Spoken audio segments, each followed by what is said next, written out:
अस्सलाम वालेकुम नाज़रीन, साइट में भलीकार आऊं मैं वहां सां गॾु नाज़ी अमीर। नाज़रीन, कुर्बानी वारी ईद में हाणे वञी कुछ ही ॾींहं बचिया आहिनि ऐं सियासत में भी कुर्बानी जो ज़िक्र थिए पियो, सर्जरियुनि जो ज़िक्र थिए पियो, जंहिंजो कल्ह ज़िक्र अव्हां पाकिस्तान क्रिकेट टीम जेका परफॉर्मेंस ॾिनी वर्ल्ड कप जे मैच में उन खां पोइ बि ॿुधो हूंदो, ॼाणाए पियो वञे त जेका क्रिकेट जी टीम आहे, जेका उनजी परफॉर्मेंस रही आहे, जेका ओवरऑल कोचिस जी या जेके प्लेयर्स हुआ उन्हनि जी परफॉर्मेंस रही, उन खां पोइ ॼाणाए पियो वञे त नंढी न पर वॾी सर्जरीअ जी ज़रूरत आहे ऐं फौरी बुनियादनि ते। ऐं कुझु सियासत में असां ॻाल्हियूं ॿुधूं पिया त उते बि सर्जरियुनि जो ज़िक्र थिए पियो, कुर्बानीनि जो ज़िक्र थिए पियो त ईद खां अॻु कुझु चवनि था त ईद खां पोइ जेको टाइम हूंदो टफ हूंदो तमामु घणो हुकूमत जे लाइ ऐं उन में वॾी वॾी कुर्बानियूं साम्हूं अची सघनि थियूं।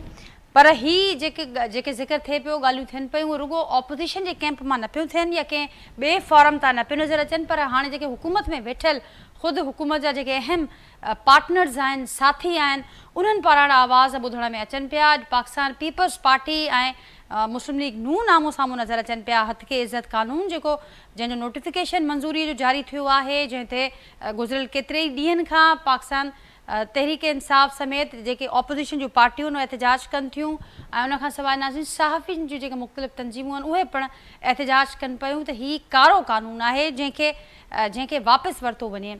नाज़रीन, हीउ जेको मामिलो साम्हूं आयो आहे उनखां सवाइ जेको बजट जे हवाले सां मामला आहिनि उन ते पिणु ख़दशनि जो इज़हार कयो आहे। पाकिस्तान पीपल्स पार्टी जो चवणु आहे त असांखे ऑन बोर्ड न वरितो वियो आहे। पंजाब में हीउ जेको कुझु थियो आहे, डेफेमेशन बिल हुजे या बजट जा जेके मामला हलंदड़ आहिनि, असांखे एतमाद में न पियो वरितो वञे ऐं मुसलसल असांखे नज़रअंदाज़ कयो पियो वञे। अॼु अव्हां MQM पारां बि कुझु अहिड़ियूं ॻाल्हियूं साम्हूं आयूं त बजट वारे मामले ते असांखे ऑन बोर्ड न पियो वरितो वञे। नाज़रीन, जेका हीअ सूरत हाल आहे, हीअ जेको टफ टाइम ॾियण वारो जेको हीउ माहौल असांखे नज़र अचे पियो, हीउ किथे वञी दंग कंदो? छा अञा वधीक टफ टाइम हुकूमत जे इत्तेहादनि या साथनि पारां खेनि मिलंदो? हुकूमत जी छा स्ट्रेटजी हूंदी? ऐं हिन समूरी सूरत हाल में जेकॾहिं हीउ सिलसिलो जारी रहे थो त छा हुकूमत जे वजूद खे बि ख़तरा पैदा थी चुका आहिनि? रिज़र्व सीट वारो मामिलो हुजे या ॿिया मामला हुजनि त छा उहे शदीद थी सघनि था? ऐं जेकॾहिं हीअ पंहिंजा रस्ता धार थियूं कनि पार्टियूं त उन सूरत में हीअ हुकूमत छा क़ाइमु रही सघंदी? मुख़्तलिफ़ सवाल पैदा थिया आहिनि। कुझु ॿियूं डेवलपमेंट्स बि नज़र अचनि पियूं जंहिंजो ज़िक्र असां अॼु ऐवाननि में बि ॿुधोसीं। पाकिस्तान तहरीक इंसाफ़ या सुन्नी इत्तेहाद काउंसिल असीं चऊं, उन्हनि जे मुख़्तलिफ़ अॻवाननि जे घरनि ते जेके रेड्स ऐं मामला आहिनि, जो गुज़िरियल कुझु वक़्त खां ज़रूरु अव्हांखे बि यादि हूंदो त ख़ुदि सुन्नी इत्तेहाद काउंसिल जा अॻवान ज़िक्र बि कंदा आया, ख़दशनि जो इज़हार कंदा आया त अहिड़ियूं कुझु मामला असांजे लाइ थियनि था। पर अॼु असीं ॾिठोसीं त उन मामले ते ऐवाननि में बि ॻाल्हाए वियो। पाकिस्तान पीपल्स पार्टी जे सीनियर अॻवाननि शेरी रहमान साहिबा, उन्हनि जो इहो चवणो हो त शिबली फराज साहिब जे घर ते जेका सीड़ीअ जी कार्रवाई रही आहे उहा अफ़सोसनाक आहे। उनखां सवाइ नाज़रीन, हिकु ॿी डेवलपमेंट असांखे नज़र आई। अव्हांखे यादि हूंदो त नून लीग जा 3 MNAs आहिनि जिन इलेक्शन ट्रिब्यूनल खे तब्दील करण जो मामिलो उथारियो हो। अॼु उन ते फ़ैसिलो साम्हूं आयो आहे। इलेक्शन कमीशन जी 3 रुकनी बेंच इलेक्शन ट्रिब्यूनल खे तब्दील करे छॾियो आहे। नाज़रीन, उन समेत जेके ॿियूं असांखे डेवलपमेंट्स नज़र अचनि पियूं, ख़ासि करे बजट जा ॾींहं आहिनि ऐं बजट अञा ताईं पेश न पई थिए, इतला साम्हूं अचनि पिया त बजट हदफ़नि ते जेके इख़्तिलाफ़ हुआ उहे अञा सोधो हल न थी सघिया आहिनि। ॻाल्हियुनि जो ॿियो दौरु थियो हुकूमत ऐं IMF विच में, जंहिंमें पिणु ॻाल्हियूं पंहिंजे नतीजे ते न पहुची सघियूं ऐं इख़्तिलाफ़ बरक़रार आहिनि। ॾिसूं था त उते छा थिए पियो ऐं ईंदड़ ॾींहंनि में अञा बजट खे केतिरी देरि लॻी सघे थी, उन ते पिणु गुफ़्तगू कंदासीं। मूंसां गॾु जेको पैनल मौजूदु आहे, जो कि प्रोग्राम लाइ तारुफ़ सां कराईंदसि, मूंखे जॉइन कियो आहे जो कि पैनल में सीनियर सहाफ़ी तेज़ निगार आहिनि एजाज़ महर साहब, डेली सिंधियार जा एडिटर आहिनि। उनखां सवाइ नाज़रीन मूंसां गॾु अली पल साहब आहिनि, सीनियर अॻवान आहिनि पाकिस्तान तहरीक इंसाफ़ जा। ज्ञानचंद साहब आहिनि, पाकिस्तान पीपल्स पार्टी जा सीनियर अॻवान आहिनि, वीडियो लिंक ज़रिए जो कि प्रोग्राम जो हिसो आहिनि। ऐं मियां अज़ीम साहब आहिनि, मुस्लिम लीग नून पंजाब जा एक्टिव अॻवान आहिनि, मूंसां गॾु जो कि प्रोग्राम में वीडियो लिंक ज़रिए हिसो आहिनि। अवां सभिनी जी महिरबानी, अवां गुफ़्तगू जे लाइ वक़्तु कढियो, अवां सभिनी खे भलीकार जो कि प्रोग्राम में। अवां जी इजाज़त सां ज्ञानचंद साहब, अवां खां गुफ़्तगू जो आगाज़ कयां थी। जेके इख़्तिलाफ़ नज़र अचनि पिया, ही ओचितो ही मामला हिन नहज ताईं त न पहुता हूंदा? उनखां अॻु छा हुकूमत खे ॿुधायो वियो हो इन्हनि ख़दशनि खे वठी करे, उनखे ॼाण ॾिनी वई ऐं पोइ छा रिस्पॉन्स साम्हूं ईंदो रहियो जो हे मामला हिन स्टेज ते वञी पहुता आहिनि? ॾिसो, मुंहिंजी नज़र में त जमहूरियत जो इहो हुस्न आहे जो तव्हां पंहिंजो नुक़्ते नज़र रखंदे जेके मजमूई तौर ते तव्हांजा गॾियल मफ़ाद आहिनि उन्हनि ते तव्हां गॾु पीपल्स पार्टी जॾहिं नून लीग खे सपोर्ट कई त गवर्नमेंट ठाही, उन वक़्त में पीपल्स पार्टी PTI खे बि दावत ॾिनी त जेकॾहिं तव्हां हुकूमत ठाहिणु चाहियो था त पीपल्स पार्टी सोचे सघिजे थी तव्हां सां वेही ॻाल्हियूं करण जे लाइ। त मक़सदु इहो हो त असांजो मुल्क जेको अॻे ई बहरान में आहे उहो वरी हिकिड़े नए बहरान में न वञे, नए सर इलेक्शन थियणु न वञनि, ऐं इन बुनियाद ते नून लीग जी सपोर्ट कई हुई त हू हुकूमत ठाहिनि ऐं असीं वरी नई इलेक्शन तरफ़ न वञूं। तो इख़्तिलाफ़ हूंदे बि हिन हुकूमत खे असां सपोर्ट कयो ऐं असां इख़्तिलाफ़ हूंदे बि कोशिशि कंदासीं कि इहा हुकूमत हलंदी रहे। पर हिकिड़ी अलॻि पार्टी आहियूं, असांजो अलॻि मंसूर आहे, असांजे हिकिड़ो अलॻि विजन रखूं था, उन तहत हिकिड़े मंसूर तहत असां इलेक्शन बीह आहियूं। त उन मंसूर ते अमल कराइण जे लाइ असीं कोशिशि कंदा रहंदासीं। हाणे बजट जो टाइम आहे, यकीनन सभई पार्टियूं चाहिनि थियूं त हुननि जी चॉइस छा, हू जंहिं अंदाज़ में चाहिनि था उन क़िस्म जी बजट अचे ऐं उन बजट जे नतीजे में अवाम खे को रिलीफ मिली सघे। या जेको हितक इज़त वारो बिल आहे पंजाब जो, उन ते बि पीपल्स पार्टी पंहिंजो मौक़िफ़ रखे थी, नून लीग पंहिंजो मौक़िफ़ रखे थी ऐं पीपल्स पार्टी पंहिंजे मौक़िफ़ ते बीठल आहे। सो इन जो आउं सम्झां थो क़तई तौर ते इहो मक़सदु न आहे कि इहे मामलात जे करे हुकूमत सपोर्ट जेका आहे पीपल्स पार्टी फौरी तौर ते वापसि वठी छॾंदी, पर पीपल्स पार्टी ज़रूरु कोशिशि कंदी त हिकिड़े जमहूरी अमल खे जमहूरी तरीक़े सां अॻिते वधायो वञे।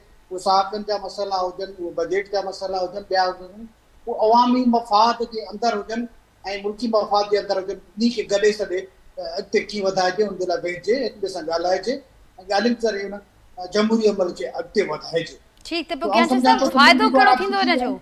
फ़ाइदो कहिड़ो थींदो? हथ के इज़त वारे ॻाल्हि कई मां बिल जी त उहो मंज़ूर थी वियो, नोटिफिकेशन जारी थी वियो। हिकिड़ा पाकिस्तान पीपल्स पार्टी ते मुख़्तलिफ़ वक़्तनि ते अहिड़ा इन बुनियाद ते बि तनक़ीद थींदी रही आहे त पाकिस्तान पीपल्स पार्टी विकेट जे ॿिन्ही पासनि खां खेॾे थी। हिन वक़्तु बि कुझु अहिड़ा मामला अचनि पिया, ओचितो गवर्नर पंजाब जी रवानगी ऐं पुठियां ही मामला, अॻु बि पाकिस्तान पीपल्स पार्टी कुझु वक़्तु अॻु बि हथ के इज़त बिल जे हवाले सां कुझु ॻाल्हियूं कयूं ऐं उनखां पोइ बजट वारे मामले ते बि परवान चए पियो त कोई एॾो सीरियसली पाकिस्तान पीपल्स पार्टी को रस्ता धार करण ते या को वॾो को न पई सोचे हिन मामले ते संजीदगीअ सां, त पोइ हीउ जेको रिज़र्वेशन चऊं या प्रोटेस्ट चऊं या जेके इख़्तिलाफ़ आहिनि, इन जो रिज़ल्ट छा निकिरंदो, छा ऐं फ़ाइदो छा थींदो? छा ही बजट जे हवाले सां या जेके ॿियनि मामलनि ते इख़्तिलाफ़ आहिनि उन हवाले सां हुकूमती सतह ते को राब्तो बि थिए पियो पाकिस्तान पीपल्स पार्टी सां? तो पीपल्स पार्टी बुनियादी तौर ते चाहे थी त जमहूरियत हलंदी रहे। पीपल्स पार्टी चाहे थी त जेका पार्लियामानी सुपरमेसी आहे उहा बरक़रार रहे। पीपल्स पार्टी चाहे थी त ऐवान जे अंदरि रही जेके पार्टियूं आहिनि उहे हिक ॿिए सां गॾु वेहनि, जेकॾहिं के तब्दीलियूं आणियूं आहिनि त उहे बि ऐवान जे अंदरां ई अचणु खपनि, जंहिंजे लाइ जेका गुज़िरियल हुकूमत PTI जी हुकूमत जे ख़िलाफ़ लो कॉन्फिडेंस आयो, उनमें तव्हां ॾिठो पीपल्स पार्टी ॿियनि सभिनी जेके तरीक़ा हुआ हुकूमत खे आउट करण जा उन खां इख़्तिलाफ़ रखंदे ऐवान जे थ्रू ई जमहूरी तरीक़े सां कॉन्स्टिट्यूशनल हदनि में रहंदे ई अमल कयो। तो हाणे बि पीपल्स पार्टी चाहींदी त ही हुकूमत आइन जे अंदरि रहंदे अमल करे ऐं आइन में रहंदे उहे समूरा मामला जेके पीपल्स पार्टी जे मंसूर में आहिनि या अवामी मफ़ाद में आहिनि, उन्हनि ते हू हुन सभिनी स्टेक होल्डर सां वेहे ऐं उन्हनि जा हल ॻोल्हे। जेकॾहिं कंहिं मरहले ते इहो मामिलो घणो अॻिते वधी वियो उन टाइम ते लीडरशिप यकीनन सोचींदी, पर फ़िलहाल आउं सम्झां थो त पीपल्स पार्टी ऐं नून लीग जे हुकूमत हिक ॿिए खे मां हथ कढण जी कोन पिया सोचीनि। हू चाहिनि पिया त नून लीग जेके ग़लति फ़ैसिला करे बि उन्हनि में सुधार आणे। जेसिताईं हितक इज़त जो कानून आहे पंजाब जो, उन पंहिंजी अक्सरियत तो ही कानून त पास करे वठंदा। पीपल्स पार्टी ऐवान जे अंदरि बि बाइकाट ते हो न वोटिंग जे टाइम ते, ऐं हाणे बि गवर्नर उन ते सही न कई ऐं हू यकीनन 24 कलाक त रही कोन थो सघे, पंहिंजे मसरूफ़ियतुनि जे करे ॿाहिरि वियो, पोयां सही थियो आहे। त अञा बि पीपल्स पार्टी चाहींदी त उन कानून में तरमीमूं थियनि ऐं जेके सहाफ़ियुनि जा या सिविल सोसाइटी जा जेके ख़दशात उहे ख़तमु कया वञनि ऐं उनजे लाइ अॻिते यकीनन कमु कयो। ठीक, मैं आज़िम साहब आपको भी वेलकम कहूँगी। मेरे साथ ज्ञानचंद साहब, अलीपल साहब और एजाज महर साहब मौजूद हैं। आपने सुना ज्ञानचंद साहब को वो ये कह रहे हैं कि अभी तो इस वक्त की जो पोजीशन है, ना पाकिस्तान पीपल्स पार्टी ना मुस्लिम लीग नून में राहें जुदा करने के हवाले से कोई मामलात नहीं हैं, लेकिन पाकिस्तान पीपल्स पार्टी ऐसा ज़रूर चाहती है और सोच रही है कि जो गलत फैसले लिए जा रहे हैं मुस्लिम लीग नून की जानिब से उन पर ज़रूर नज़र षानी की जाए या कुछ ध्यान दिया जाए। अब आप क्या कहेंगे? ना अपोजिशन खुश है, ना सहाफ़ी खुश हैं, ना आपके साथी खुश हैं, क्या कर रहे हैं सर आप लोग? देखें, बिस्मिल्लाहिर्रहमानिर्रहीम। देखें, ये दो मुख्तलिफ चीज़ें हैं। एक तो ये चीज़ है कि पीपल पार्टी वाले हमारे साथ मिलकर हुकूमत में शामिल हैं, लेकिन वो किसी मिनिस्ट्री या जो कह रहे हैं कि हम जो पाकिस्तान के लिए जो स्टेप उठाए जाते हैं उनके साथ इनकी कोई मुशावरत शामिल नहीं है। लेकिन देखें, असल मसला क्या है कि देखें, वो भी एक बड़ी पार्टी है, उन्होंने भी सियासत करनी है, तो वो भी सियासत भी कर रहे हैं और हुकूमत भी कर रहे हैं, दोनों चीजें शामिल हैं। लेकिन हमारी जिम्मेदारी क्या है? हमारी जिम्मेदारी ये है कि हम हुकूमत कर रहे हैं, हमारा वजीर आजम है, हमारा वजीर आला पंजाब में हम बैठे हुए हैं और ये इक्तदार में सिंध में बैठे हुए हैं।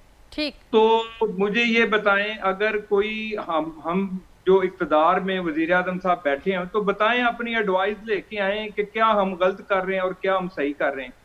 जो काम हम सही कर रहे हैं तो वो भी तो सामने आनी चाहिए चीजें। जहां तक इनके, देखें, ये भी अवाम के नुमाइंदे हैं, हम भी अवाम के नुमाइंदे हैं। जो इनको बेहतर लगता है कि अवाम के लिए ये होना चाहिए और ये नहीं होना चाहिए, तो वो चीजें तो इन्होंने, जाहिरी बात है, तो ये सारी चीजें, हमारा जाती तौर पे इनको मशवरा ये है कि ऐसे अवाम कोई बात नहीं मानेगी कि आप इक्तदार में भी हों और इक्तदार की जो बातें करते हैं वो इक्तदार से बाहर बैठ के, अपोजिशन में कोई बैठ के बातें करता है, उस तरह की बातें अवाम समझती है। लेकिन मेरी ये पीपल पार्टी के भाइयों से ये गुजारिश है कि अगर हम कोई गलत ऐसा काम कर रहे हैं जो अवाम के मफाद में नहीं है, तो आप हमारी रहनुमाई करें, आप हमें बताएं, आप पार्लियामेंट के अंदर बताएं, आप कैबिनेट में बताएं, आप मियां साहब के साथ आपका डायरेक्ट राब्ता है, आप बताएं कि कहां हम गलत काम कर रहे हैं और क्या हमें करना चाहिए। ठीक, एमक्यूएम के हवाले से भी मियां साहब यही ख्याल है आपका? जी, हुकूमत और सियासत साथ साथ एमक्यूएम के हवाले से भी यही ख्याल है आपका? उनकी जानिब से भी खदशात सामने आए? देखें, बात ये है, एमक्यूएम हो, चाहे पीपल पार्टी हो, चाहे और जमातें हो, देखें, हर पार्टी का एक अपना दस्तूर है, अपना मंशूर है। वो हर पार्टी अपना मंशूर लेके वो सियासी मैदान में आई हुई हैं और तमाम पार्टियां, जाहिरी बात है, तमाम पार्टियों ने जब वापस जाना है तो अपने वोटरों को, अपने वोटरों को, हल्के को जवाब देना है। तो ये सारी चीजों को मद्देनजर रख के स्टेटमेंट देते हैं। लेकिन हुकूमती फैसलों की क्या क्रेडिबिलिटी रह जाएगी? आप मुझे ये क्या क्रेडिबिलिटी रह जाती है फिर इस किस्म की सूरत हाल में मियां साहब, हुकूमती फैसलों की? दोबारा बताएं जरा। मैं पूछना चाह रही थी कि फिर हुकूमती फैसलों की क्या क्रेडिबिलिटी रह जाएगी इस किस्म की सूरत हाल में? नहीं, देखिए, मैं पहले आपको बात बताना चाहता हूँ। मैं ये गुजारिश करना चाहता हूँ कि पीपल पार्टी और एमपीएम बिल्कुल हमारे तमाम फैसलों में शामिल हैं। इनकी मशावरत से सारा कुछ हो रहा है, हुकूमत इनके मशवरे से बनी है। तमाम जो पाकिस्तान के मफाद में फैसले हम कर रहे हैं, तमाम जो फैसलों में ये सब शामिल हैं। और ये अगर ये कहें कि किसी एक फैसले का रिएक्शन जो आता है वो उससे ये बरीजुमा हो जाएंगे, ऐसे नहीं होता। बात ये है कि मुस्लिम लीग नून जो है वो कुर्बानी दे रही है। अगर ये कहेंगे कि हम इक्तदार में भी हैं और इक्तदार में भी नहीं भी हैं, तो ऐसे नहीं चलना। तो देखें, आप देखें, जिस दिन से हुकूमत बनी है, क्या पाकिस्तान के अंदर महंगाई के अंदर कोई कमी आई है या नहीं आई? डॉलर में आप देखें कहीं स्टेबल हुआ है या नहीं हुआ? ये सारी आप चीजें देखें। पेट्रोल की प्राइस कम हुई है या नहीं हुई? और पंजाब के अंदर हम जिस तरह के हम मंसूबे लेके आ रहे हैं, क्या वो अवाम के लिए है या किसी पार्टी के लिए है या किसी एक वर्कर के लिए है या किसी पार्टी के नुमाइंदे के लिए है? तो गुजारिश ये है कि पीपल पार्टी देखें, पीपल पार्टी के पास भी एक सूबा है, सदर उनका है और बाकी मामलात गवर्नर उनके हैं। तो क्या और क्या रह जाता? तो करें बात, आप बताएं हमने कहां पे गलती की है, हमें बताएं। हम इंशाल्लाह ताला अगर कोई ऐसी चीज है तो हम बिल्कुल उसको दुरुस्त करने की कोशिश करेंगे। ठीक, मियां साहब, उस पर तो आज प्रेस कॉन्फ्रेंसेस भी हुई हैं और वो भी डेप्यूटी वजीर आजम को लिख रहे हैं। एमक्यूएम वाले, पाकिस्तान पीपल्स पार्टी भी इजहार कर चुकी है, ऐवानों के अंदर भी और उसके बाहर भी वो इजहार कर रहे हैं इन मामलात का। अलीपल साहब, अवाम वटी दस अवां छा चवंदो? अॼु ऐवाननि में भी ॻाल्हि थी आहे, पाकिस्तान तहरीक इंसाफ जो या सुन्नी इत्तेहाद काउंसिल जो प्रोटेस्ट आहे उहो बि रिकॉर्ड थियो नज़र आयो असांखे।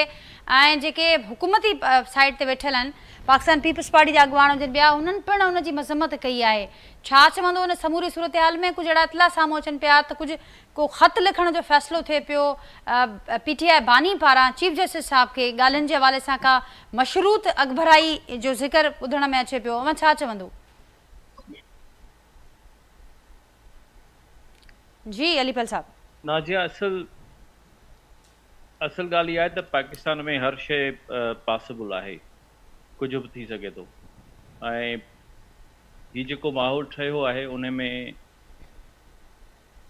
जमहूरियत जो नालो जेको आहे सो वठी अहिड़ियूं शयूं थियनि पियूं जंहिंमें अॻियां जेको चवंदा आहिनि जुबो जमहूरियत जो पातल आहे, पर पोयां जेके हथ आहिनि उहे आमरियत जा आहिनि।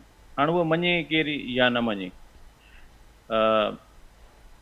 तव्हां ॾिठो त वज़ीर आज़म जेको निगरान हो, निगरान हुकूमत जो कॉन्सेप्ट हिते आहे इंडिया में या ॿियनि हंधनि ते इहो कोन्हे। हिते आहे त भई निगरान हुकूमत ईंदी त इहो सादिक अमीन आहे, सभिनी खे पंहिंजो सुठो इलेक्शन कराए पोइ हली वेंदी, ईअं ई हूंदो आहे न सभिनी जी ज़हन में।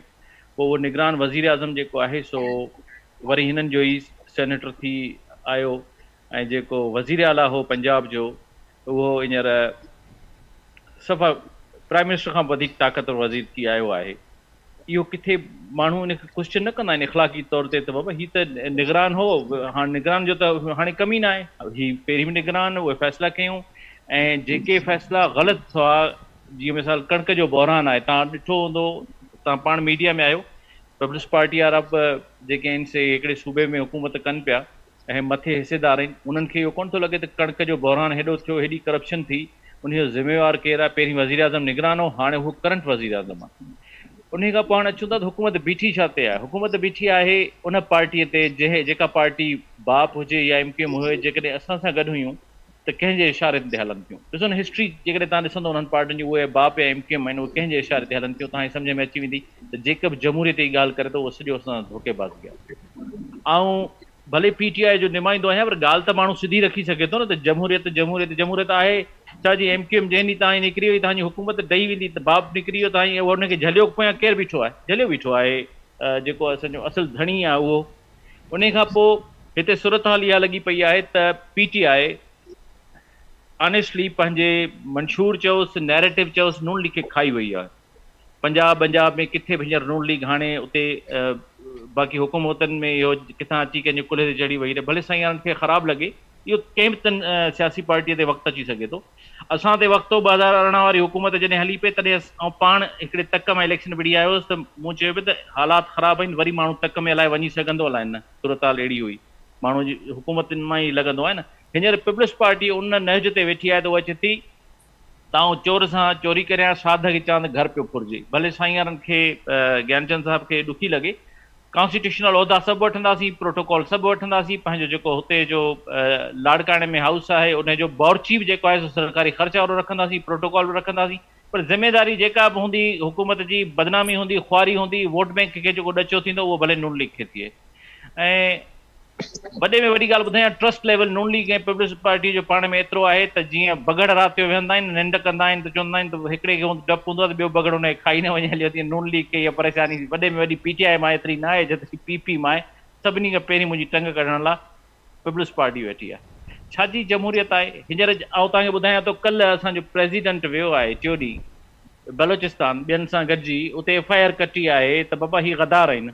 तकरीर करे वापसि आयो, FIR थी, हाणे ज़मानतुनि लाइ पिया डोड़ो। उमर अयूब साहिब अॼु अदालत में कोन वञी सघियो, दरवाज़ो अदालत जो बंदि करे छॾियो अथनि, छो जो जज अंदरि कंट्रोल कोन पिया थी सघनि।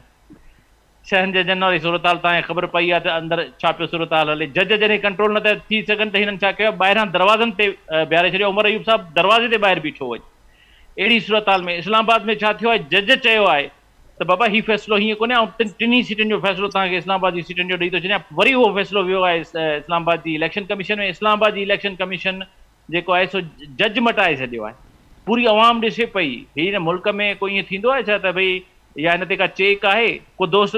ही ज्ञानचंद साहिबु ख़ुदि हिन फ़ैसिले खे जस्टिफाई करे थो, पाण वेठा आहिनि मीडिया ते, त कॾहिं ईअं थियो आहे त फ़ैसिलो थियण वारो हुजे त इहे 2 सीटूं 45 फॉर्म्स उन्हनि वटि मौजूदु करे वञनि थियूं, नून लीग खां वञनि थियूं PTI जूं असुल सीटूं जिन जूं आहिनि।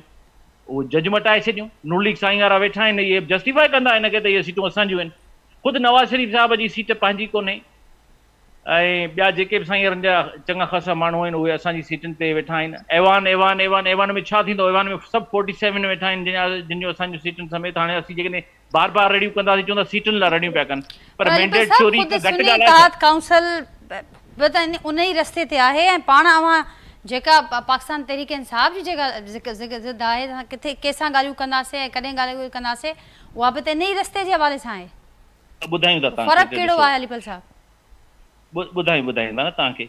जॾहिं साईं वारा, नून लीग वारा ऐं पीपी वारा ॿई हिकिड़े बि कुल्हे ते चढ़ी वेठो हुजे, ॿिए कुल्हे ते, त असीं भला उन्हनि सां कंदासीं जॾहिं कुल्हे ते चढ़िया वेठा हूंदा उन सां ॻाल्हियूं कंदासीं न। जेको असुलु धणी हूंदो, पावर जंहिं वटां अचे थो, ॿई जंहिंजे आसिरे ते वेठा आहिनि उन सां ॻाल्हियूं करियूं या असीं हिननि सां ॻाल्हियूं कहिड़ियूं करियूं?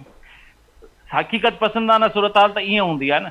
ऐं सची थो ॿुधायां तव्हांखे, ऐं सिधी ॻाल्हि जेका आहे उहा करियां पियो त जमहूरियत फ़क़ति नाले में अथव। पीपल्स पार्टी पंहिंजी आख़िरी जमहूरियत जो जेको नालो निशान बचियो आहे न, नाले में पीपल्स पार्टी उन जी जंग विढ़ी रही आहे। न त फैसल वाडा साहब जेको आहे सो पीपल्स पार्टी जी सीट ते इलेक्शन खटे अचनि ऐं MQM जी हुन में भाईवारी हुजे, कंहिं सुठे कंहिं कारकुन खे सीट ॾेई छॾींदा त असीं सभु सारायूं पिया, असीं चऊं एप्रिशिएट करियां डिस्पाइट द फैक्ट तव्हां PTI में ऐं चवां PP वॾो हिकिड़ो भलो कमु करे छॾियो आहे। हाणे PP जेको आहे सो पंहिंजो जेको पुराणो सिविल सोसाइटी, हा सिविल सोसाइटी अञा जेकॾहिं चङी ख़ासी एक्सेस आहे त उहा पीपल्स पार्टी खे मञूं था। उहा एज़ अ PTI त पीपल्स पार्टी सिविल सोसाइटी जे ॿियनि पार्टियुनि खां वधीक वेझी आहे। पर पीपल्स पार्टी जो हाणे इमेज जेको आहे सो उहो आख़िरी जेको आहे सो आहे ऐं ख़तरे में आहे। हाणे एस्टेब्लिशमेंट जो ठपो लॻण वारो आहे पीपल्स पार्टी ते मुकमल तौर ते, जीअं बाप MQM ते लॻो आहे न तीअं लॻनि। तंहिंजे करे बिलावल भुट्टो साहिब खे असांजो मशवरो आहे त जेका बि सियासत बची आहे उहा पाण करे, पंहिंजा फ़ैसिला करे, एस्टेब्लिशमेंट जे साम्हूं थी हींअर पाकिस्तान में उहा पार्टी सर्वाइव कंदी जेका हक़ ऐं सच ते हूंदी ऐं सही ॻाल्हि कंदी। जेतिरा वक़्तु नून लीग सां बिलावल भुट्टो साहिबु हलंदो, पीपल्स पार्टी जो नुक़सानु कंदो। ठीकु आहे अलीपल साहब, ऐं अवां पीपल्स पार्टी खे मशवरो ॾिनो, ज़रूरु हू बि ॼाणणु चाहींदा हूंदा त ख़ुदि पंहिंजी पार्टीअ खे छा मशवरो ॾींदो हिन सूरत हाल में। मूंसां गॾु एजाज़ मर साहब बि आहिनि। एजाज़ मर साहब बि हलंदासीं। एजाज़ साहब, हिते ज़िक्र थिए पियो कुर्बानी जी ईद खां अॻु कुर्बानीनि जो, कंहिंजियूं कुर्बानियूं क़बूल पवंदियूं, कंहिंजियूं कुर्बानियूं थींदे नज़र अचनि पियो तव्हांखे ईद खां पोइ, छा ॾिसो पिया थींदे? ॾिसो, इहो त फ़िलहाल नथो चई सघिजे त केरु कुर्बान थींदो ऐं कंहिंजी कुर्बानी क़बूल थींदी या न। बहरहाल उहे त पंहिंजी जाइ ते पाकिस्तान में जेको आहे त हिकिड़ो धुंधलो सदाईं सियासी मंज़र रहियो आहे ऐं बिल्कुलु मुख़्तलिफ़ तजवीज़ूं हो वेठा आहिनि, मुख़्तलिफ़ थ्योरीज़ जेके आहिनि उहे गर्दिश करे रहियूं आहिनि, जिन में हिकिड़ी इहा बि आहे त जेको इमरान ख़ान सां जेल में ॻाल्हियूं थियूं आहिनि दरपर्दा, त उन में हिकिड़ी राय इहा आई आहे पोइ अहिड़ो हुजे जेको गैर जानिबदार हुजे ऐं सभिनी जे लाइ क़ाबिल क़बूल हुजे, उनखे वज़ीर आज़म ठाहे ऐं हिकिड़ी नेशनल गवर्नमेंट ठाहे ऐं उन जे लाइ जेको आहे मीसाक मईशत ऐं जेको बि सिस्टम सिधो करिणो आहे उन तरीक़े सां हिकिड़ो सियासी इस्तेकाम आंदो वञे। ऐं कुझु ज़रियनि जी इहा दवा बि आहे त इन बारे में इमरान ख़ान साहिबु जेको आहे उहो थोरो पॉज़िटिव साइन ॾेखारियो आहे ऐं चौधरी निसार जो बि नालो शायदि उन्हनि तजवीज़ कयो आहे इन हवाले सां, ऐं कुझु ॿिया नाला बि आहिनि जेके गर्दिश में आहिनि। त जेको शहबाज शरीफ़ जे हवाले सां बि हिकिड़ी हले पई अफ़वाह मार्केट में त उहो बजट पास थियण खां पोइ जेको आहे त रिज़ाइन कंदो, पर ॻाल्हि इहा त रिज़ाइन करण खां पोइ वरी तव्हां इलेक्शन में वञो। हिकिड़े साल में एतिरियूं इलेक्शन जेको आहे, इलेक्शन जी कहिड़ी गारंटी आहे त सुभाणे जन धुरनि खे मैंडेट न मिलंदो या न ॾिनो वेंदो, उहे वरी शोर कंदा। त मूंखे जेको लॻे थो उहो फ्रेश इलेक्शन जे बजाए इहो अहिड़े क़िस्म जो हिकिड़ो अरेंजमेंट लॻे थो जंहिंखे कुझु अरसो हलाइण खां पोइ थोरी इस्तेकाम जीअं सियासी तौर ते अची वञे, मुआशी मसइला को हुनजो ॿियो को हल सोच जी। जेतिरे क़दुरु अलीपल साहिब जन ॻाल्हायो पिए त भई एस्टेब्लिशमेंट, ॻाल्हि इहा त तव्हां बि त एस्टेब्लिशमेंट जे कुल्हे ते आहियो न। PTI कहिड़ो अवाम जे कुल्हे ते आई? 2018 में तव्हां ॾिनो आहे कंहिंखे बि वाट एवर।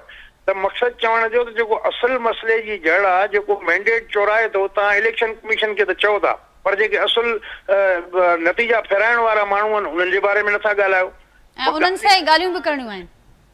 ॻाल्हियूं बि उन्हनि सां इहा कहिड़ी तरह जी जमहूरी सोच आहे। जेकॾहिं पीपल्स पार्टी ऐं नून लीग जो जमहूरी अंदाज़ सही न आहे ऐं उन्हनि जेको आहे हिकिड़ो लिबादो ओढ़े रखियो आहे जमहूरियत जो, ऐं उहो कंहिं हद ताईं सही बि आहे, मां हिन सां इतफ़ाक़ थो कयां त मक़सदु त पाकिस्तान में जमहूरी इदारनि खे कमज़ोर करे उते वेठो हिकिड़ो ऑफिसर पियो उन्हनि खे हलाए अरिड़हें 19 ग्रेड जो, त उन तव्हांजे दौर में बि इहे शयूं ईअं मैनेज थींदियूं हुयूं। इमरान ख़ान ऑन रिकॉर्ड आहे त असांखे फलाणो कर्नल साहिबु कोरम अरेंज करे ॾींदो, असांखे बिल पास कराए ॾींदो, असांजो त हेडेक ई न हो, मुंहिंजी त ॻाल्हि मञीदा न।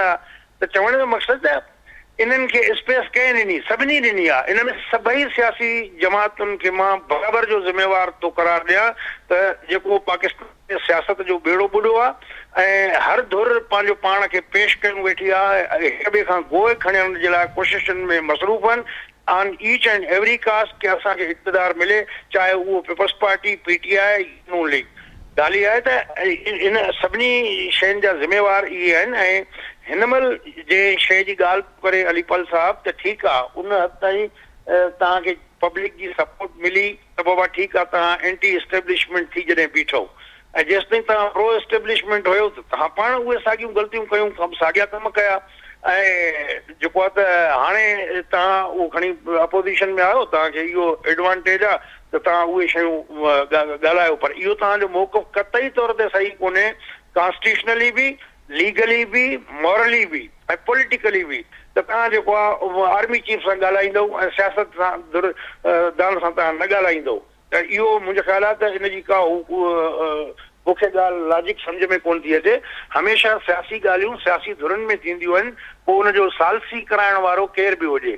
त ही जेको इमरान ख़ान जो मौक़िफ़ आहे, मां सम्झां थो त हू सभिनी खे चोर थो सम्झे पाण खां सवाइ, जॾहिं त पाण वॾो चोर आहे। ऐं हुन ते केस बि आहिनि, इहे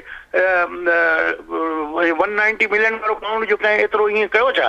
या जेको आहे इमरान ख़ान जेको आहे सरकारी तोहफ़ा उहो रिटेन करण जो आहे, त तव्हां हिकिड़ो उनखे एज़ाज़ सम्झंदा। मूंखे सऊदी अरब जे बादशाह ही गिफ्ट ॾिनो, मां इहो ख़रीद करे पाण वटि रिटेन कयो आहे घर में, उहो सेल करण जी कानून में बि गुंजाइश कोन्हे का। त मक़सदु चवण जो त सभिनी जो सियासत त हिकिड़ी कोयले जो कारोबार बणिजी वई आहे जंहिंमें सभिनी जा हथ कारा आहिनि। मां छा चवां, सभिनी जा हथ कारा आहिनि हिन कारोबार में। ज्ञानचंद साहिब, मां मौक़े ॿुधो सभिनी जो, छा रिस्पॉन्ड कंदो? ॾिसो, जेसि ताईं इहे कॉन्स्पिरेसी थ्यूरीज़ जो तालुक़ु आहे त इहे त हलंदियूं रहंदियूं आहिनि। इस्लामाबाद में फैक्ट्रियूं आहिनि, मुख़्तलिफ़ साज़िशन थियूं हलंदियूं रहंदियूं। ऐं आउं सम्झां थो इन क़िस्म जी जेकॾहिं का ॻाल्हि आहे प्री मैच्योर आहे त उहा वज़न रखे थी, छाकाणि त जंहिं हालत में हिकिड़ी पार्टी मुकमल तौर ते हुनखे पंहिंजो मैंडेट बि आहे, उहा हिकिड़े पासे वेठी आहे, उहा चाहे थी इहा इहो जमहूरी सिस्टम न हले, उहा जमहूरियत जो नालो वठी चाहे थी त हू उन लाडलापन हुजनि, उहे ई कठपुतली हुजनि ऐं हुननि जे पेरनि में वठी हू हिन हुकूमत जमहूरी सिस्टम खे ॾाहे हू पावर में अचे, जेका पीटीआई करे पई। त इन सूरत में जेकॾहिं हिन जमहूरी सिस्टम खे अंधी मंडी जमहूरियत खे अॻिते हलाइणो आहे त विच जो रस्तो कढी सघिजे थो, पर इहो प्री मैच्योर आहे। बाक़ी अलीपल साहिब जा मशूरा ॾाढा सुठा पीपल्स पार्टी जे लाइ अलीपल साहिब काफ़ी सिधियूं ॻाल्हियूं बि कयूं आहिनि, पर अलीपल जेका ॻाल्हि विसारे थो उहे मशूरा जेके पीपल्स पार्टी खे पाण ॾिए थो उहे जेकॾहिं इमरान ख़ान खे ॾियनि ऐं इमरान ख़ान खे उन रस्ते ते वठनि त जमहूरी तरीक़ो इहो कोन्हे त तव्हां इस्टेब्लिशमेंट जे पेरनि में वञो, उन्हनि सां ॻाल्हियूं करो, उन्हनि खे ई चओ त असांखे वरी बि उहा पुराणी पोज़ीशन जेका असांजे सेम पेज वारी आहे उहा ॾियो। त इहा जमहूरियत जी ख़िदमत कोन थींदी। जेकॾहिं हीअ जमहूरी लीडर थियण था चाहिनि त मुंहिंजो मशवरो आहे त इमरान ख़ान खे चवनि त हू पार्लियामेंट खे अहमियत ॾे, हू पार्लियामेंटी पार्टीज़ खे अहमियत ॾे, पार्लियामेंटी पार्टीज़ सां वेही आईंदह जी जमहूरियत जे लाइ को रस्तो कढे, जंहिंजे लाइ इमरान ख़ान बि तयारु कोन्हे। हुनखे बि ख़बर आहे त कंहिं बेल्ट में हुननि जी सपोर्ट आहे ऐं हू अकेले तौर ते वरी गवर्नमेंट ठाहिण जी पोज़ीशन में न ईंदो ऐं सियासी माण्हुनि सां वेहणो पवंदो। ऐं जमहूरियत जे असांजे पाड़ेसरी मुल्क में बि ॾिसूं पिया, ॿियनि मुल्कनि में बि ॾिसूं पिया, जमहूरियत में ईअं ई थींदो आहे। जॾहिं तव्हां वटि वाज़ह मैंडेट न आहे त गॾिजी हुकूमत ठाहिणी पवंदी आहे, हींअर पीपल्स पार्टी नून लीग ठाही आहे। ठीक मियां साहब, आप भी जी जी मुकम्मल कजो। हवाले सां ॻाल्हि थी त नून लीग वारा चवनि था त पीपल्स पार्टी वारा हुकूमत में आहिनि, न बि आहिनि। पीपल्स पार्टी वारा कॉन्स्टिट्यूशनली इन सिस्टम के बचाइण जे लाइ नून लीग खे हुकूमत में सपोर्ट कई है। हू पंहिंजे तौर ते मुकमल आज़ाद आहिनि, कहिड़ा फ़ैसिला कनि था, कहिड़ा फ़ैसिला नथा कनि। कॉन्स्टिट्यूशनल पोजीशन आहे, उनमें असां प्राइम मिनिस्टर के सपोर्ट कई है, हुननि असांजे प्रेसिडेंट के सपोर्ट कई है। इन नमूने सां मुख़्तलिफ़ मामलनि ते असांजा जेके आहिनि उहो अंडरस्टैंडिंग थी है। बाक़ी गवर्नेंस जेका आहे वो मुकमल तौर ते हुननि खे करणी है। उन गवर्नेंस में जिते जिते फ्लॉज हूंदा पीपल्स पार्टी उन ते तनक़ीद बि कंदी ऐं कोशिश कंदी उहे फ्लॉज दूर थियनि ऐं माण्हुनि खे कुर्बी। जी मियां अजीम साहब, आप भी कोई मशवरा देना चाहेंगे? अलीपल साहब ने मशवरा दिया पाकिस्तान पीपल्स पार्टी को, ज्ञानचंद साहब को आपने सुना, वो कहते हैं मुकम्मल तौर पर ये नून लीग की जिम्मेदारी है, ये हुकूमत की जिम्मेदारी है कि वो कैसे गवर्नेंस को सामने रखते हैं।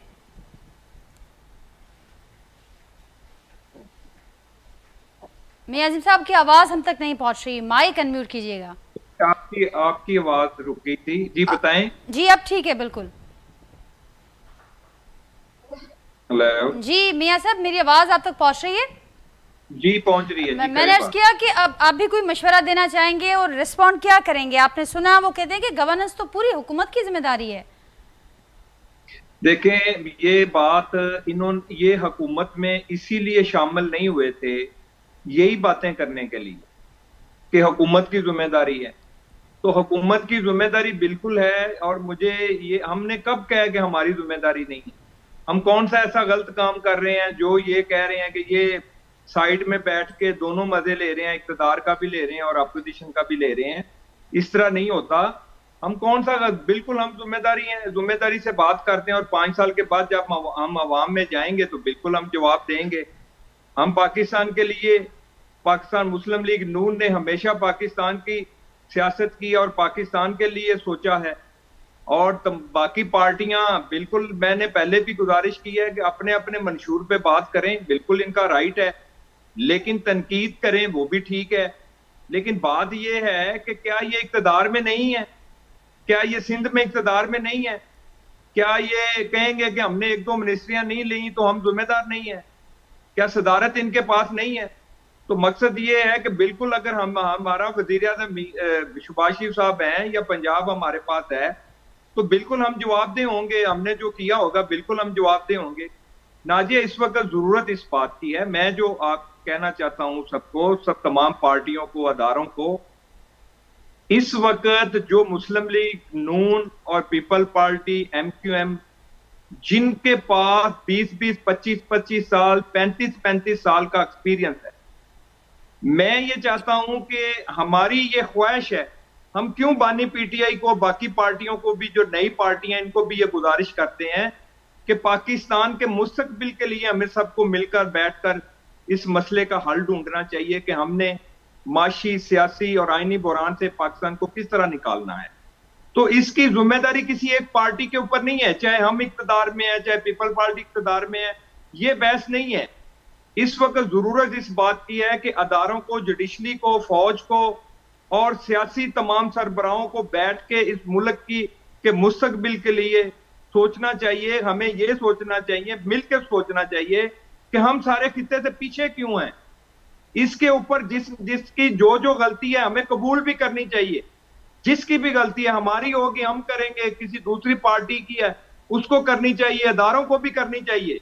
सबसे जिम्मेदारी जो है जुडिशली के ऊपर होती है, जुडिशली के ऊपर सबसे ज्यादा जिम्मेदारी है, उसके बाद फौज के ऊपर है, इन दोनों अदारों के ऊपर सबसे ज्यादा जिम्मेदारी है। और ये भी अपनी जिम्मेदारी पूरी निभाएं और पाकिस्तान की जो सियासी सरबराह हैं उनकी भी जिम्मेदारी है। मेरी ये गुजारिश होगी कि तमाम, चाहे कोई भी पाकिस्तानी किसी अदारे में हो, कोई सियासी हो, अपनी जात से बालातर होकर पाकिस्तान के लिए सोचें। यहां पर तो जो इक़्तिदार में आता है, जो सियासी, जो किसी सीट पे बैठता है, चाहे किसी ओहदे पे बैठता है, वो ये सोचते हैं कि हमारा स्टेटस किस तरह अप होना है, हमने किस तरह 2-4 साल के अंदर अपने बच्चों का स्टेटस ऊपर करना है, हमने किस तरह अपना बैंक अकाउंट भरने हैं। तो इन चीजों से बाहर निकलें। हमारी ये गुजारिश है सबसे। बानी PTI की ये 47 फार्म से इन्होंने नहीं बाहर निकलना अभी, और 2-3 साल यही रट लगाते रहेंगे। आए आप हमारे साथ बैठे, आप भी 47 फॉर्म से आए हैं, हम भी वहीं से आए हैं, आप भी उसी पार्लियामेंट में, हम भी उसी पार्लियामेंट के अंदर मौजूद हैं। आपके पास अगर मुल्क को आगे लेके जाने की पॉलिसी हमसे बेहतर है तो आप अपोजिशन में बैठ के करें, अपना रोल अदा करें।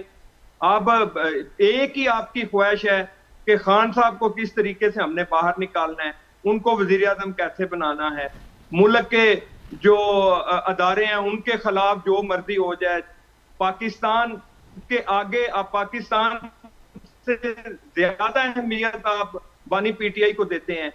जब तमाम पार्टियों इसी बात को आगे बढ़ाते हैं और तमाम पार्टियों के अहदेदार बहुत अच्छी है जिसका आपने जिन ख्यालात का आपने इजहार किया वो नए ख्यालात हैं, लेकिन ये सब लोग जिनकी आपने अभी सुनी या इससे बाहर भी ये कह रहे हैं कि ज़मीनी हक़ाइक़ बहुत मुख्तलिफ हैं, खुद हुकूमत के कौल व फ़ौल में बड़ा तजाद है और सब कुछ दिखाया, सिर्फ परसेप्शन है, पसे पर्दा मामला बहुत अलग हैं, बहुत अलग हैं और वही तसलसल चला है जिस पर माजी में तनकीद होती रहती थी। अलीपल साहब तव्हां वटि ईंदसि, पोइ फाइनल कॉमेंट एजाज साहब खां वठंदसि। हाणे जेका ॻाल्हि थिए पई, अवां ॿुधो मियां आज़िम साहब के हिन वक़्तु सभु शयूं विसारे पोइते रखी अॻियां वधण जो वक़्तु आहे, इख़्तिलाफ़ विसारे ऐं गॾोगॾु इहे जेके इतला बि साम्हूं आया पे, को ख़त बि लिखियो पियो वञे चीफ जस्टिस साहब ॾे, का मशरूत का ॻाल्हियुनि जे हवाले सां बि का डेवलपमेंट थिए पई, उन हवाले सां छा ॿुधाईंदो असांखे, हिन ते छा रिस्पॉन्ड कंदो? मियां अज़ीम साहब मुझे बड़े मासूम आदमी लगते हैं बातों से, इनके लिए मैं बात को मज़ीद आसान कर देता हूँ ना, कि पहली बात तो यह होती है कि जहाँ फैसला होता है तो फैसले में क्या होता है। अब साउथ अफ्रीका में कहा, उन्होंने कहा ट्रुथ कमीशन में उन्होंने कहा पनिशमेंट कुछ नहीं होगी, पनिशमेंट ये होगी कि जिसने जो जुर्म किया है उसकी वो मान ले, सज़ा ख़त्म हो जाएगी। हम फैसले के लिए बैठे मिसाल के तौर पर, और ये हैं ज्ञान चंद साहब पीपल्स पार्टी से अमीन हैं, एजाज महर साहब को हम अमीन करके बिठाते हैं कि ये फैसला करेंगे, अजीम साहब भी सुने। पहले तो माना जाएगा ना कि किसका मैंडेट चोरी हुआ, ये उठा तो बाद में होगा ना कि जी अब एक हो जाते हैं और जमहूरियत के लिए करते हैं आगे। था तब होगा जब चोर चोरी मान लेगा। मेरा ये एक है, राजूनी तौर पे भी ये होता है, आप किसी भी ट्राइब में चले जाएं, गांव में चले जाएं, यही होता है कि जी वो कहता है जी मेरे पाँव आपके घर तक आए हैं, मुझे निकाल कर बाहर दो, चोरी आपके घर में है। वो कहता है सर मैं मेरे साथ बैठे, जब चोरी इनके घर में हम दोनों के छोड़कर आए हैं, हम तो सीटें गिनवा रहे हैं, कौन कौन सी सीटें, 5 हमारी नेशनल असेंबली की, ये कहते हैं ये रिट लगाए हुए हैं। जब मैंडेट अवाम का चोरी होता है तो वो हम बात करेंगे, बात नहीं करेंगे तो क्या हम अवाम से बेवफाई करें? ये तो अवाम का मैंडेट है। खान साहब के दूसरी बात, अब देखें मेरी बात सुने, अजीम साहब मेरी बात सुने। अलीपल साहब ये भी कहा जा रहा है कि जिन पर आप मैंडेट चोरी का इल्जाम लगा रहे हैं या मामला आप सारे कह रहे हैं, उन्हीं से फिर आप बातों के मुज़ाकरात के ख्वाहिशमंद भी हैं, फिर ये कहाँ का इंसाफ है? ये क्या लॉजिक हुई? कहते हैं कि आप अब चोरी की मांग रहे हैं, आप 18 में 13 में, तो चले पीपल्स पार्टी से कहते हैं जनाब आप भी लुट गए 2013 में, दूसरी दफा बेनजीर साहबा की हुकूमत भी चली गई, आपके साथ भी वो हुआ है, आओ मिलकर करते हैं, हम सब तय करते हैं। एजाज महर साहब और नाजिया आप बताएं कि इस वक्त पोजीशन, करेक्ट पोजीशन पे कौन खड़ा है? वो पोजीशन है एस्टैब्लिशमेंट से दूर भागने की, सिविलियन जो सुप्रीमेसी की, पार्लियामेंट्री सुप्रीमेसी की पोजीशन पे कौन खड़ा है? अपने हमारे तजाद मेरी बात सुने भाई, मेरी बात सुनिए। चीफ ऑफ आर्मी को ये बात बड़ी गहरी लगने वाली है, ये बात आपको बड़ी गहरी लगने वाली है। आप उस वक्त आपका नहीं, ये मेरी बारी है, ये मेरी बारी बात करने की है, सुन लें। हम नहीं कहते थे, आप लोग कहते थे। मैंने बात को सादा करने की कोशिश की है, जो अब मैं बात को किस तरफ लेके जा रहा हूं ये समझ रहे हैं कहां जा रही है बात। देखें जी, हम तो चाहते हैं ना कि हम एस्टेब्लिशमेंट से जान छुड़ाएं, सिविलियन सुप्रीमेसी, पार्लियामेंट्री सुप्रीमेसी की तरफ आए, जो पीपल्स पार्टी जमहूरियत तो जान छुड़ानी थी उस वक्त, माइक बंद करेंगी तभी मैं बात कर सकूंगा ना। जी अलीपल साहब मुकम्मल करें। मियां साहब तो सुन लें।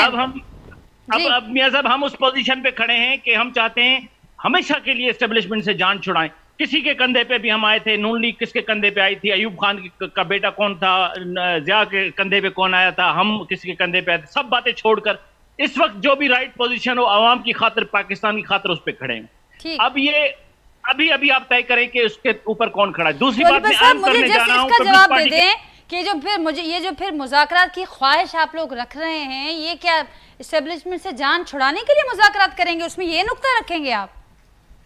मेरी बात सुने।